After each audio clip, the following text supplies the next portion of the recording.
Kendrick is one of those artists that we call forever artists. Kendrick is at the very top tier of lyricists, not just of this generation, but of all time.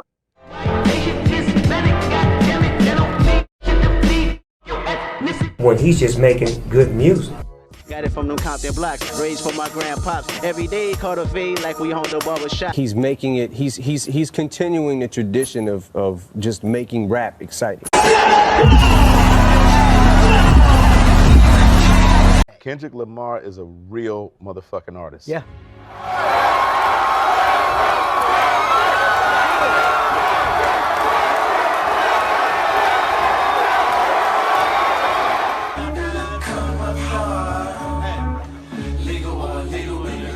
I never took a straight path, no way. Life's full of twists and turns, bumps and bruises. I learn. Kendrick Lamar Duckworth, born on 17 June 1987 in Compton, California. Compton is one of the most notoriously violent cities in California. He is the firstborn of Kenneth "Kenny" Duckworth, a former gang hustler, and Paula Oliver, a hairdresser. Both of his parents are African Americans from south side of Chicago. However, their move to Compton was not by choice. In 1984, they were forced to relocate due to his father's deep ties with gangster disciples. Lamar's parents moved here from Chicago in 1984. 3 years before Kendrick was born, his dad, Kenny Duckworth, was reportedly running with a Southside street gang called the Gangster Disciples. So his mom, Paula Oliver, issued an ultimatum. She said, "I can fuck with you if you ain't trying to better yourself." Lamar recounts, "We can't be in the streets forever." They stuffed their clothes into 2 black garbage bags and boarded a train to California with $500. They were going to go to San Bernardino, Lamar says, but my auntie Tina was in Compton. She got them hotel until they got their own feet, and my mom got a job at McDonald's. For the first couple of years, they slept in their cars or motels or in the park when it was hot enough. Eventually, they saved enough money to get their first apartment, and that's when they had him. As his parents drove him home from the hospital, his father played Big Daddy Kane song.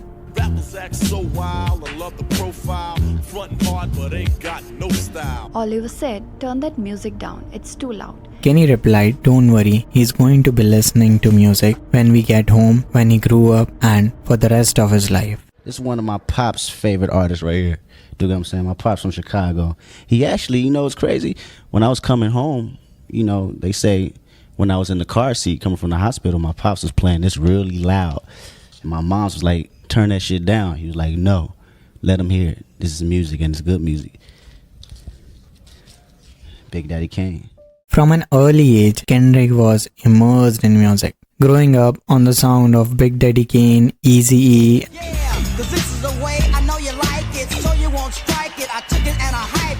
and Snoop Dogg.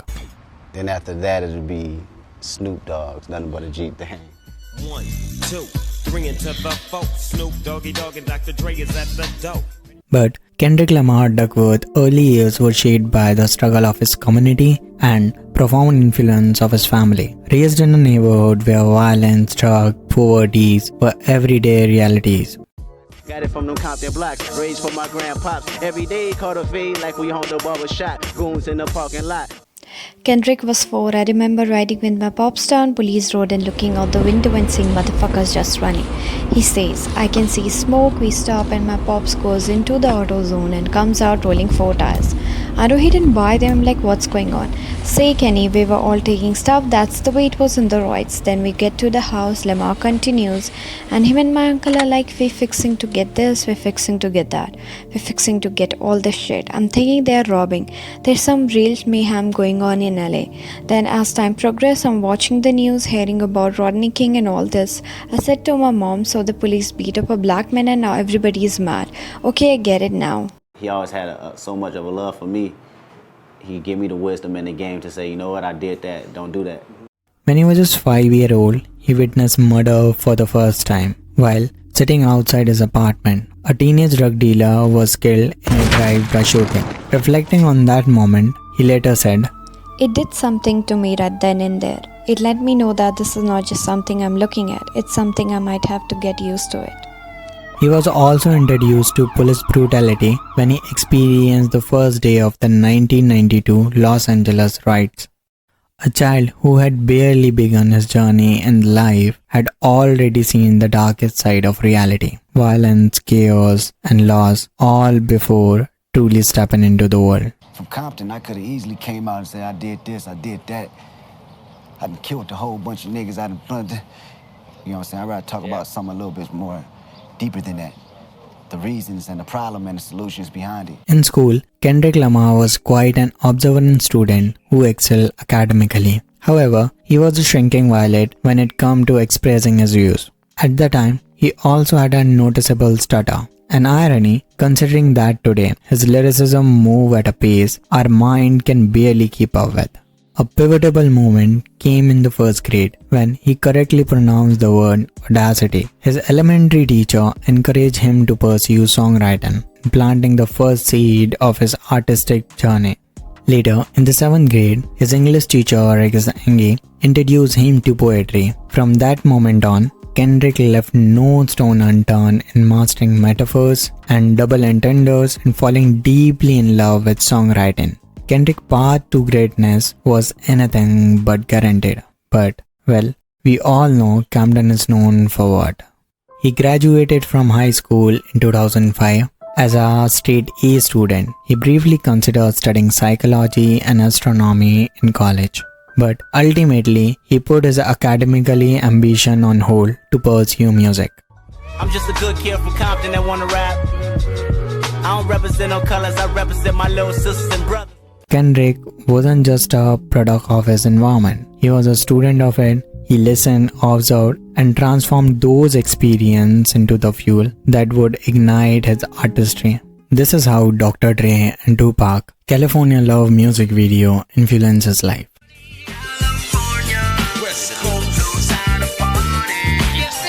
I was around 8-year-old. Dr. Dre and Tupac were shooting a video in my neighborhood, Compton.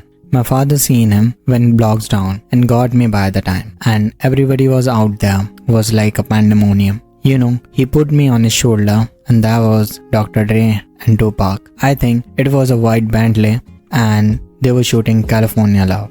That moment right there, I know it subconsciously, I think, eventually branched me off what I'm doing right now. After 2 months, Tupac got killed. During his school years, Kendrick Lamar began freestyling and battle rapping, eventually adopting the stage name M.A.A.d.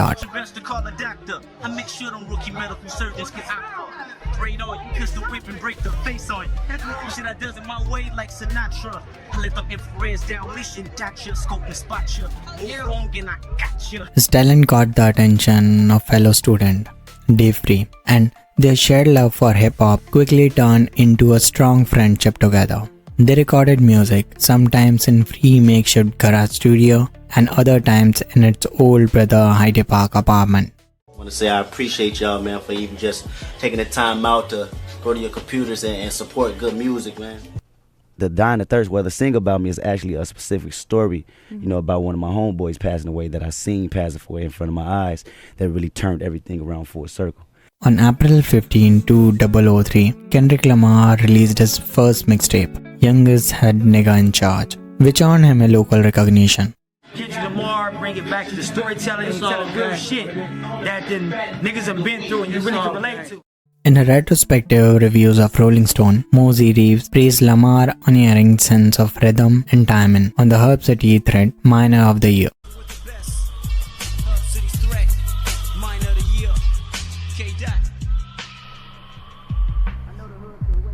But criticized by his lyricism as a clumsy and his flows are overly influenced by Jay-Z and Lil Wayne. What's your wackest song? My wackest song? My wackest song? Y'all probably can look it up on YouTube too. Oh, really? Oh! Oh my God. It's called I'm in the Club. What? I know chicks. What? I'm in the club with the homies. Tell me what's good. I just know the level of reach that I was doing when I wrote the record. But Let's be real. At just 17-year-old, Kendrick's lyricism was already on a different level compared to today's hip-hop landscape. His debut mixtape set a standard that few could match. Dave was a computer technician, and one day he introduced this mixtape to the record producer, Anthony Top Dog DeFith, while attempting to repair his computer. Anthony was impressed by Lamar's raw talent and invited him to the audition for the spot at newly established independent record label, Top Dog Entertainment, TD. During the audition, Kendrick went off for the straight 2 hours, showcasing his skills, hungers. He hit the nail on the head so much so that TD offered him a recording contract in 2005. Shortly after signing, he started working closely with J-Rock. They ain't ready. Look.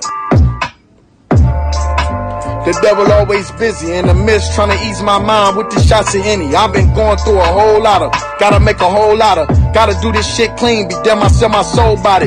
You can't tell me nothing, be damn I let a hoe rob me. I'm from that east side and shit that. The two collaborated on mixtape titled No Sleep Until NYC, released on December 24, 2007. While some like Rolling Stone Mosey Reeves described the project just as fun cypher session, it was clear that Kendrick was honing his craft. I don't want that to happen, cause if so I might just start rapping. Kim Kardashian, where's that the assin? Because I want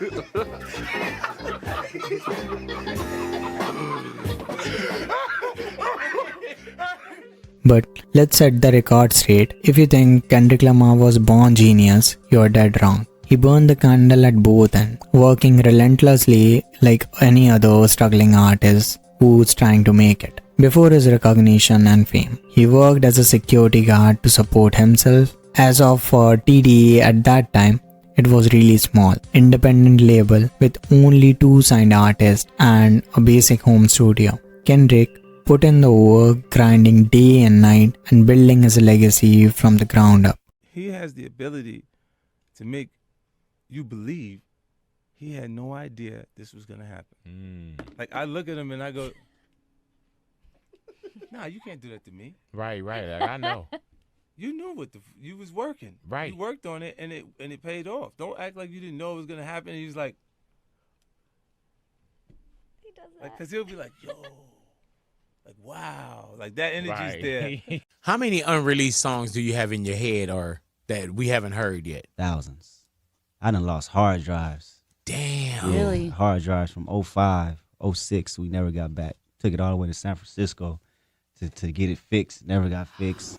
Kendrick Lamar's third mixtape C4, released on January 13, 2009, was tribute to Project Lil Wayne, the Carter III. The tape showcased his growing artistry and lyrical dexterity, further cementing his presence in the underground hip-hop scenes. From February to July 2009, Kendrick toured with The Game on his Legs tour as a hype man for the J-Rock. At this pivotal moment, Lamar began to feel that his stage name K-Dot was overshadowing his true identity. He disliked how he diverted the attention from his authentic self, and he decided to retire it. Instead, he embraced his real name, Kendrick Lamar, a move he considered as a major turning point of his career growth. Kendrick Lamar released his debut album, Section 80, a critical turning point in his career. The album was a profound statement of individuality, tackling themes of race, identity, and societal struggle with razor-sharp lyricism. since my grandma's death. Uncle killed at Louis Burgers. Hold my tears, I try my best. Let it go, drench my porn over. Tracks like ADHD and High Power cemented Kendrick as a force in hip-hop and showcasing his ability to weave personal reflections with culture commentary. The album debuted at number 113 on the Billboard 200 charts, yet its impact far outweighed commercial standard. Kendrick wasn't just rapping, he was educating, provoking thoughts, and rewriting the rules of the game. I just want to say this, I love what Kendrick is doing. Right. And he's making it, he's continuing the tradition of just making rap exciting. Right. As Foz put in, it was like he was making art and history at the same time. Section 8 received favorable reviews from critics praising the MC's verse. Though Lamar's lyrical ability was never in question, the more pressing query was if Lamar's material was too socially conscious to ever cross over to a mainstream audience. The album sold approximately 5,000 digital units its first week and cracked the Billboard 200 chart at number 113. For Top Dog Entertainment, the album signified the beginning of an audience finally taking notice of their independent hustle, though it has been rumored that Interscope Records was secretly backing the MC.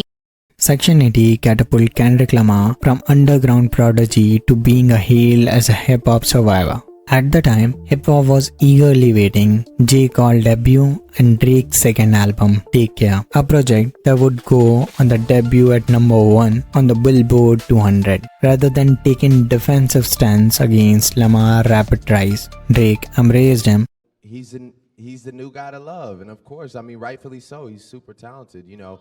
But thank you. But he's but he's like, you know, he is the underdog that's extremely hungry. You know what I'm saying? And he's doing his thing really well. Featuring Kendrick on the album and inviting him as an official opener for the 56th Data Club Paradise Tour. This opportunity exposed Kendrick to a large audiences, proving he was more than just an underground lyricist. He was a star in the making. You know, it's like Kendrick, Q, and all them, they like brothers. I know. Like everybody family. So it's just like, to see one of them do it is so inspirational.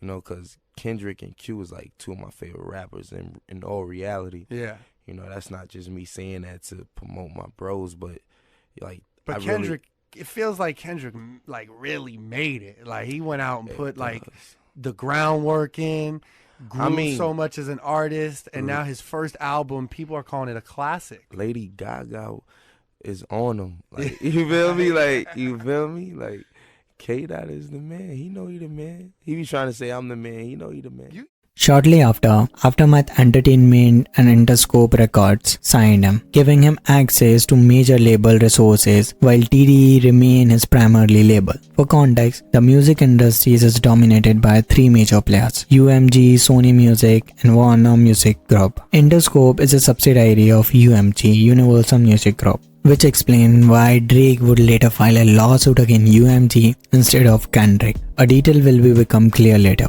Now, backed by the major label machine, Kendrick had everything he needed, but the only thing that mattered was delivering the great music.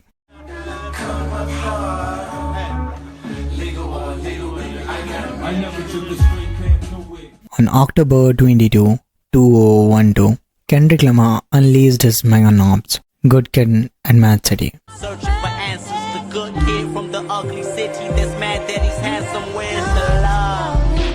This was his second album, but first under the major record label, marking a defining moment in his career. A cinematic masterpiece that chronicled his youth in Compton, 9 years of struggle, survival, and self-discovery. This album became instant classic, with a narrative structure unlike anything in hip-hop at that time. You know, he ended up making a great record, Good Kid, m.A.A.d. Just the connection. Phenomenal album, by the way. Phenomenal album. Yeah, round of applause. Kendrick blurred the lines between the music and autobiography, painting a vivid picture of his environment through his masterful storytelling. Tracks like Swimming Pool, Strang, and Bitch, Don't Like My Vibe became anthems, and album earned Kendrick its first Grammy nomination. Music I was sharing, but today yelling, bitch, don't kill my vibe. Louder. Bitch, don't kill my vibe. Louder. Bitch, don't kill my vibe. Louder. Bitch, don't kill my vibe. That's right, I fuck with y'all. Come on. But Good Kid and m.A.A.d was more than just an album. It was a cultural touchstone, a statement piece that reshaped modern rap, like its album covers, a short film by the Kendrick Lamar. This was storytelling at its finest. The Dying of Thirst, well, the single about me is actually a specific story, you know, about one of my homeboys passing away that I seen pass away in front of my eyes that really turned everything around full circle.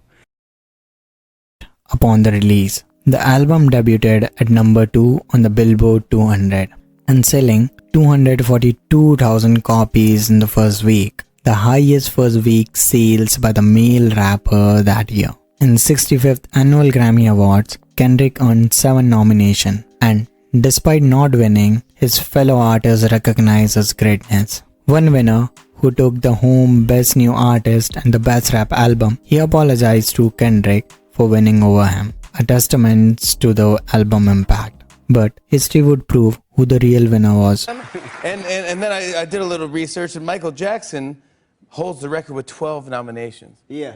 You almost had the same amount of nominations as Michael Jackson for Thriller. Good Kid and M.A.A.d went on to surpass the Eminem Show as the longest charting hip-hop studio album on the Billboard 200. On October 2022, it became the first hip-hop studio album to spend over 10 consecutive years on the charts. Not gonna lie, this album inspired an entire generation. Coming from the place of poverty, violence, drug, and temptation, Kendrick didn't just survive, he ascended. This album was just the tip of iceberg.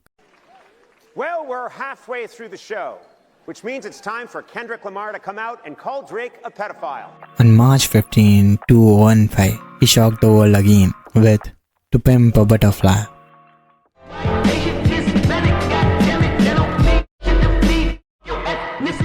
This was his third album, with sprawling 16 tracks and 78-minute masterpiece that blurred the line between the genres and shattered the expectations. Featuring star-studded lineup, Snoop Dogg, George Clinton, Pilar Thundercat, Ronald Halsley, James Flandre, and NOIs. This album was unlike anything hip-hop had ever seen. An audacious fusion of jazz, funk, and spoken word, To Pimp a Butterfly tackled race, inequalities, and complexities of fame. It was a bold, unapologetic statement on the black experience in America, one that still resonates today. Lamar assembled powerhouse production team, including Soundwave, Pharrell Williams, and Trace Martin, and Thundercat. Even his fiancée, Whitney, contributed background vocals, making the album deeply personal. The album's standout singles like The Blacker, The Berry, King Kunta, Alright, and These Walls were more than just songs. They were movements. Alright became the unofficial anthem of the Black Lives Matter movement, its message of resilience echoing through the protests across the country. But To Pimp a Butterfly wasn't just an album, it was a testament to a Kendrick evolution. No longer just telling his story, he was now speaking for an entire generation. King Kunta is one of the Kendrick most powerful track, both musically and thematically. I'm literally obsessed with King Kunta beat. I am ruler, I am highness, the prince of Munda. I am this shit like what the prune does. Black on black tint like Kendrick Kunta. Just for information, King Kunta was a slave who refused to accept the name forced upon him, which led him to getting his foot cut off. By calling himself King Kunta, Kendrick isn't just claiming his crown, he's acknowledging his struggles in the society that has historically tried to strip the black men of their power.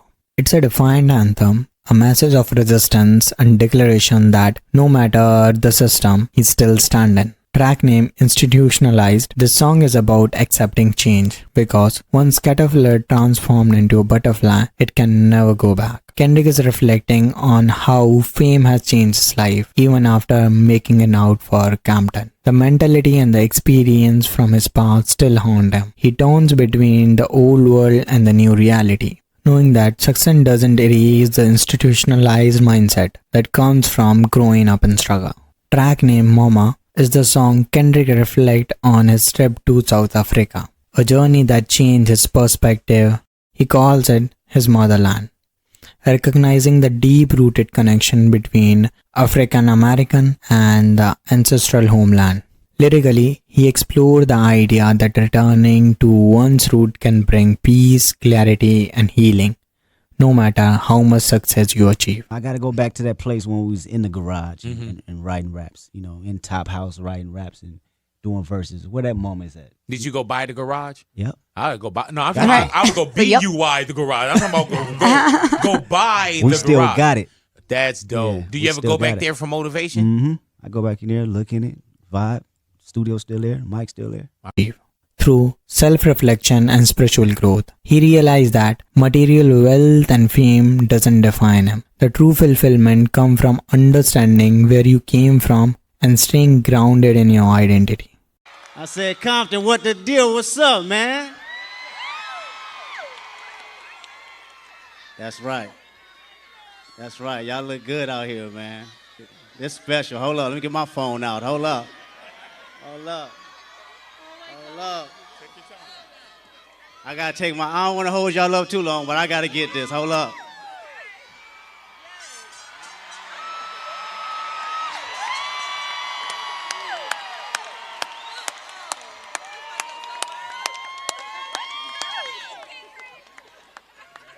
That's right. Man, I wanted to come out here just to tell y'all how much I appreciate y'all.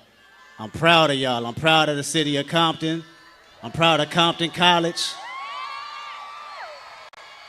Most importantly, I'm proud of the graduates out here.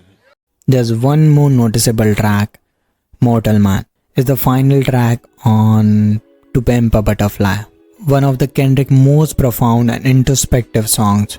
In this track, Kendrick cautioned the loyalty of his fans, whether they will stand out by him through the controversies, hardship, or even his downfall.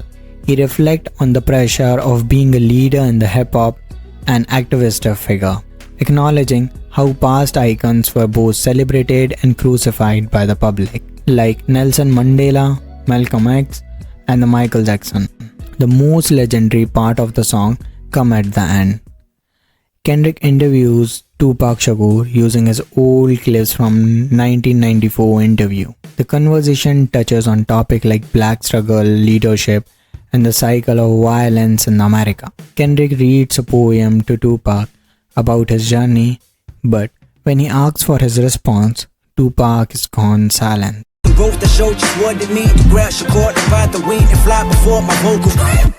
It's haunting moment that symbolize how Kendrick, despite all of this wisdom he gained, must now walk this path alone.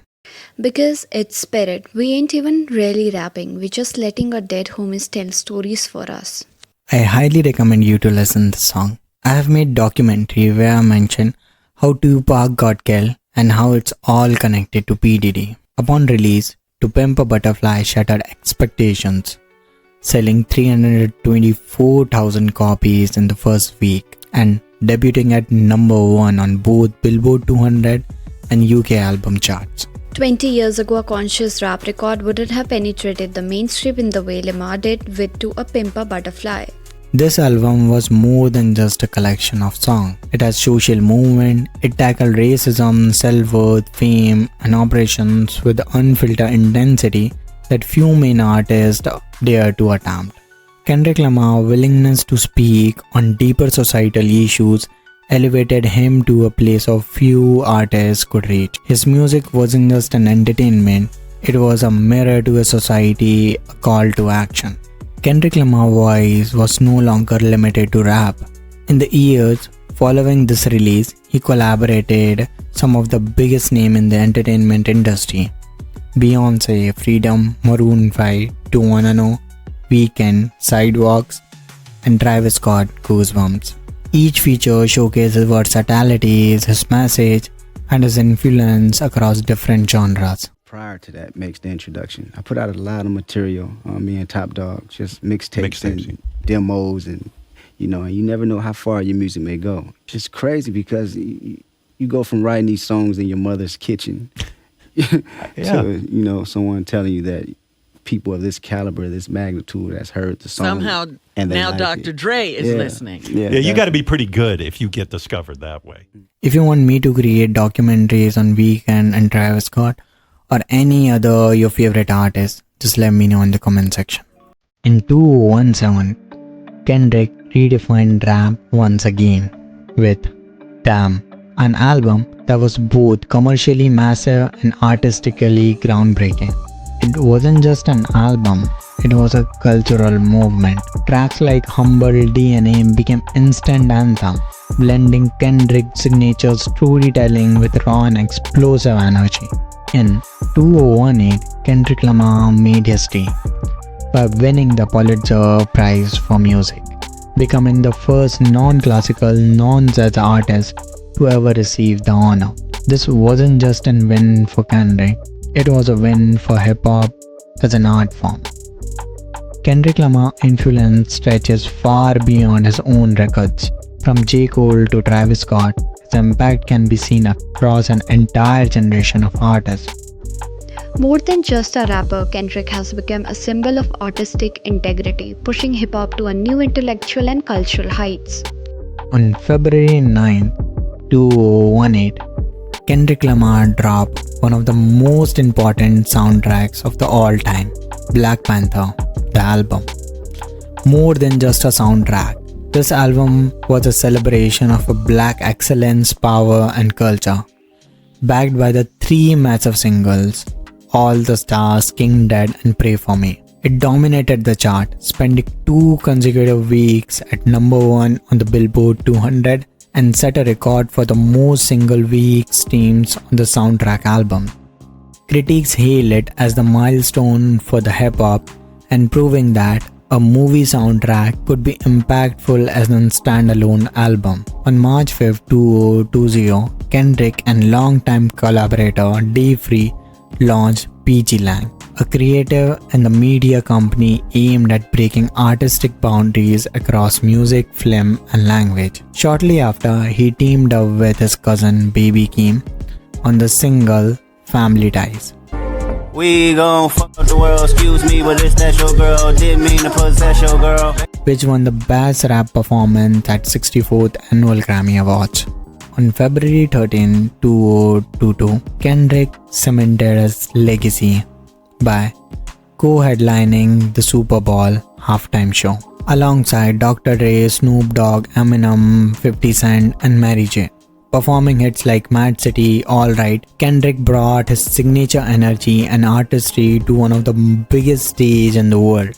The performance was an instant classic, earning widespread praise and making history by winning Primetime Emmy Awards for Outstanding Variety Special Live. His first Super Bowl halftime show to receive the honor. From Compton to the world stage, Kendrick Lamar had truly arrived. Kendrick wasn't done making history. On May 13, 2022, he dropped his long-awaited album, Mr. Morale and the Big Stepper. A deeply introspective double album that blended jazz, R&B, rap, and soul influence. The album was both personal and powerful, tracking themes of trauma, growth, and self-reflection.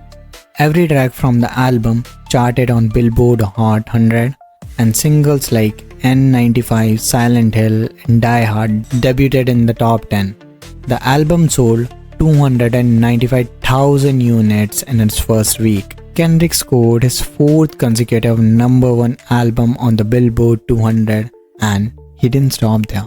In May 2023, Kendrick Lamar continued his reign with a 2 high-profile collaboration. He featured on the standalone remix of Beyonce's single America Has a Problem, and he teamed up with Baby Keem once again for the track The Hebrew Eyes. Let's get this shit, let's go!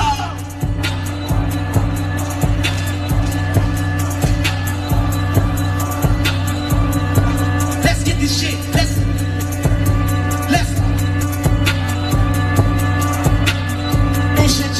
Both songs showcased Kendrick's versatility, proving he can dominate any song, whether it's stand-up anthem with Beyonce or a left-field banger by Keem.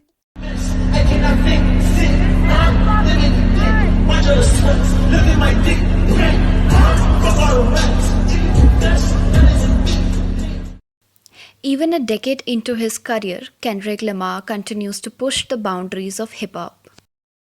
In 2024, Kendrick Lamar conflict with Drake reignited. I'm not going much deep into it, whether it's lawsuit or feud, cause we made this documentary via very positive mannerisms. I don't wanna put Drake lawsuit which doesn't make any sense. If you really wanna understand the whole lawsuit, you can watch this video. And one video is related to the Grammys and another one is like hidden message in the Super Bowl. You can watch this video if you want. After his surprise appearance on Future and Metro Booming song Like That, which topped the Billboard Hot 100 for the 3 weeks, Lamar followed the diss singles aimed at Drake, including Euphoria, 616 in LA, and Meet the Grams, Not Like Us, all of which received positive critical receptions.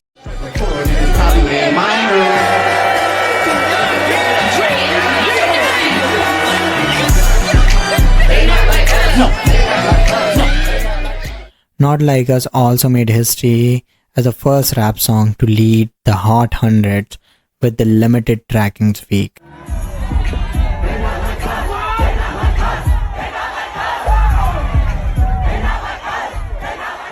In June 2024, Lamar had a celebratory concert called Pop Out, The Kane and the Friends. Lamar's song Not Like Us won 5 Grammys in February 2025, including Record of the Year or the Best Rap Song. Kendrick is at the very top tier of lyricists, not just of this generation, but of all time. In September 2024, he released Watch the Party Die on Instagram and followed by his album GNX in November. Just for information, Kendrick has dominated this feud a lot. The amount of damage Drake got, it's can't explainable. To this date I'm recording this video, its impact keep on reverberating. If you don't like me, I'ma sue you. You know the judge is OVO, Crody. Go ahead, get your lawyers on the phone, cause I'm about to sue you. That wop's gonna be evidence, baby. And yes, I'm for real 38 years old. Kendrick Lamar's legacy isn't defined by feuds, it's defined by the timeless music and cultural impact.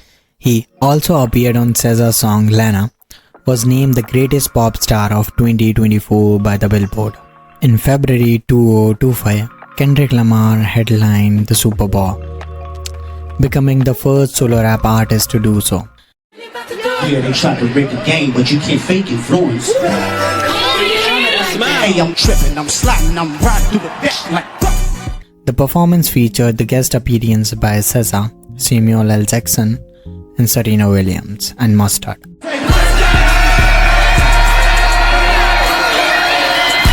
Lamar delivered the dynamic setlist, including hits like Humble, DNA, and collaboration with SZA, all the stars. The show attracted record-breaking 133.5 million viewers in US and surpassing the Michael Jackson 1993 performance, the most watched halftime show in American history. In the March 2025, Lamar featured on 3 records, Good Credit, Mojo Jojo, and The Backdoor, from Playboi Carti's new album, I'm the Music. The collaboration showcased Lamar's versatility and continued influence in the hip-hop game, demonstrating his broadening impact, and Lamar became the first rapper to reach 100 million monthly listeners on Spotify in March 2025. He also achieved the rare feat of having 3 top 10 albums simultaneously on the US charts, underscoring his enduring popularity and the timeless appeal of his music, expanding into the film productions. Lamar signed on to produce comedy film for Paramount Pictures and slated for release in July 2025. The venture highlighted his commitment to exploring new creation avenues beyond his music. For Kendrick, it's never been about the music. It's about using platform to shed light on the struggle of those who often overlooked and sharing a vision of hope, struggle, and triumph. His story is gonna inspire a lot of people. Literally, it has changed my life, how I see the world, what decision I make that truly matters to me only. Just imagine you're born in poverty, spent your childhood in the violence, girls, drugs all around you, and you came out like a shining diamond. There's one more clip in this documentary where Kendrick is talking about Dr. Dre, like he has family, money, girls, and everything on his plate or whatever he wants within one sec. But he still spends 24 hours in studio. It's just about stop giving F's about things that don't matter to us, and difficult things gonna make strong roots for you. Just keep going. His albums are not just filled with songs, all are story which have deep meaning. Don't stuck into the caterpillar, just be the butterfly. I wanted to read one last thing to you. It's actually something good friend had wrote, describing my world. It says, the caterpillar is a prisoner to the streets that conceive it. Its only job is to eat or consume everything around it. In order to protect itself from this mad city while consuming its environment, the caterpillar begins to notice ways to survive. One thing it notices is how much the world shun him. but praises the butterfly. The butterfly represents the talent, the thoughtfulness, and the beauty within the caterpillar. But having a harsh outlook on life, the caterpillar sees butterfly as weak and figures out a way to pimp it to his own benefits. Already surrounded by this mad city, the caterpillar goes to work on the cocoon, which institutionalizes him. He can no longer see past his own thoughts. He's trapped. When trapped inside these walls, certain ideas take root, such as going home and bringing back new concepts to this mad city. The result, wings being to emerge, breaking the cycle of feeling stagnant, finally free. The butterfly sheds lights on situations that the caterpillar never considered, ending the internal struggle. Although the butterfly and the caterpillar are completely different, they are one and the same. What's your perspective on that? Pack. As continue to follow his journey, one thing is clear. Kendrick Lamar is not just shaping music, he's shaping the future. Do you be yourself and make sure that you love being yourself. And it's going to be roadblocks, it's going to be tribulations, but always remember this is a life experience. Accept the experience, appreciate the experience, and learn how to move on from things that don't serve you well, and find your journey, respect your journey, and love it.